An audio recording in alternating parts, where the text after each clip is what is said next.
know that receiving a crate and barrel catalog on a weekend was a fundamental threat to your liberty, well, you can thank the liberal Marxist postal conspiracy for hiding that fact. It was all an elaborate plot, you see, to use the post office to siphon away your tax dollars. Here's the mail czar, I mean the postmaster general, caught on tape admitting to the plan. We generate all of our revenue from the sale of postage. We take no tax dollars. We do not want tax dollars. Well, that's a subtle red menace plot if ever I heard one, and it took congressional Republicans to foil it. They passed a law requiring the Postal Service to pre-fund pensions for 75 years. Without that law, the post office would have about $1.5 billion in surplus, and those pesky utility bills would arrive that much earlier. With the law, the post office is so poor that it has been forced to stop Saturday mail delivery. Score one for freedom. Republicans are working so hard to cripple the Postal Service further and put an end to the nightmare of government-sponsored mail delivery altogether. We want FedExed Christmas cards at $14 a pop.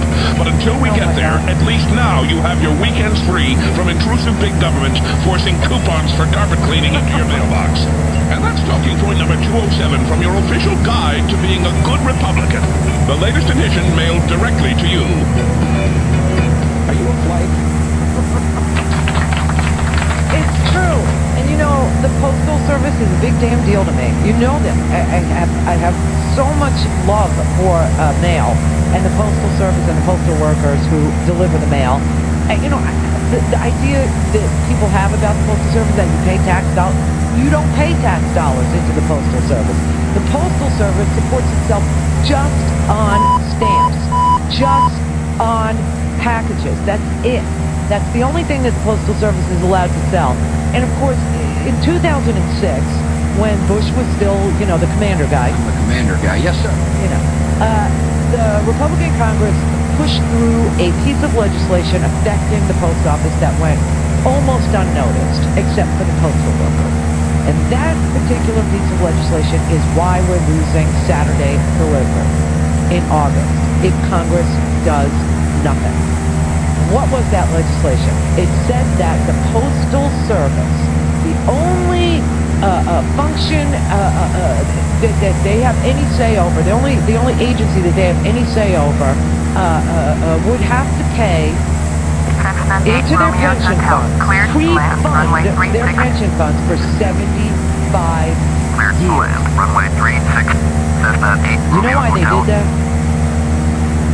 They did that because Bush was looking to get money from somewhere to minimize the deficits he was running, and he thought that if he could grab, you know, like a few $1 billion from the Postal Service, then he could spend that money, which is what he did.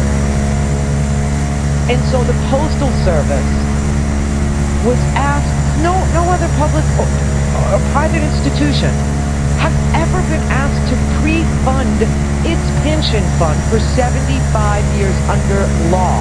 Nobody, not a public, not a private, nobody.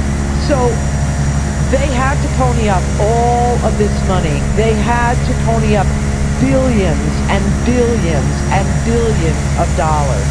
And if they didn't do that, they would have today a $1.5 billion surplus. There is nothing wrong with our Postal Service. There is something wrong with Congress. Now, what is it that motivated them to do that? Federal Express, UPS, DHL, private mail delivery. This was an attempt to privatize the mail, the Postal Service, which, by the way, is in the Constitution. It's in Article 1. Article 1, Section 8, set up the Postal Service. And the Postal Service has always been responsible for infrastructure development. You know, when you see these postal roads, when you see, you know, Post Road, that's because the Postal Service paid for that road. You know, all this stuff that the Post Office does that people do not even pay attention to is really important to Americans for communication, for commerce, for all of these things. The Founding Fathers said we needed a postal service and put it in the Constitution. Now, here you have the Republicans in Congress in 2006 saddling the post office with a requirement that it pre-funds its pension for an unheard of 75 years. Now, by way of comparison, private employees only fund their pension plans never, because they don't have pension plans anymore. And if the state has a pension plan, they fund it never. Like Chris Christie refused to make the deposit that the state was obligated under law to make to the state workers' pension funds, which is why those pension funds are running short. So they thought about this, and they said, well, while we're underfunding pensions, for the states, and the governors that are playing ball with us are underfunding those pensions, so those pensions won't even exist, let's do the same thing to the Postal Service. Let's make them overfund their pension. They'll be so cash poor, so strapped for cash, that it has to stop Saturday mail delivery and finally all U.S. mail delivery completely, and we'll have to turn to the private sector. Now, it's so interesting that the motto of the post office is like neither rain nor snow nor heat nor gloom of night, keeps the carriers from delivering. But Republican hostility to government is so efficient that we're actually going to lose Saturday delivery come August 1st. Now, the Postmaster General actually tried to tell you this. And of the $15.9 billion loss, $11.1 billion was due to the amount that we are obligated to pay the Treasury to pre-fund retiree health benefits. We had to default on those payments because we did not have the funds. Who has the funds to pre-fund a pension plan for people you haven't even hired yet? Do you understand that that's what they were asked to do? 75 years, they're funding pension for people they haven't even met yet. They haven't even hired yet.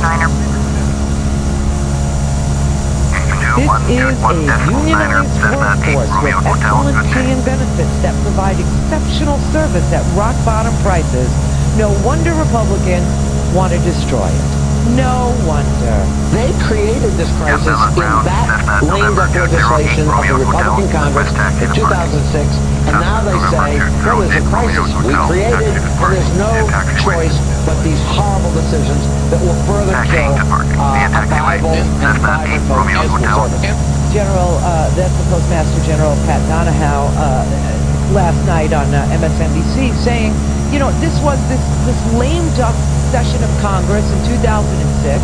They passed this like in the dead of night, and it was like a ticking time bomb waiting to go off. They required us, and they required no one else, under the pension laws of this country, to fund a pension plan for 75 freaking years, meaning we have to fund a pension plan for people we haven't even met yet, people who haven't even been born yet, people who never even came to work for us yet because they're not even alive yet.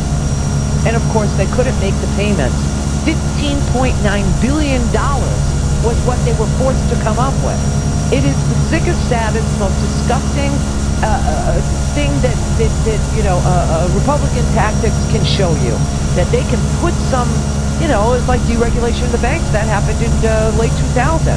And frankly, you didn't feel it till 2008. This happened in 2006. You're not feeling it until 2013. This is the kind of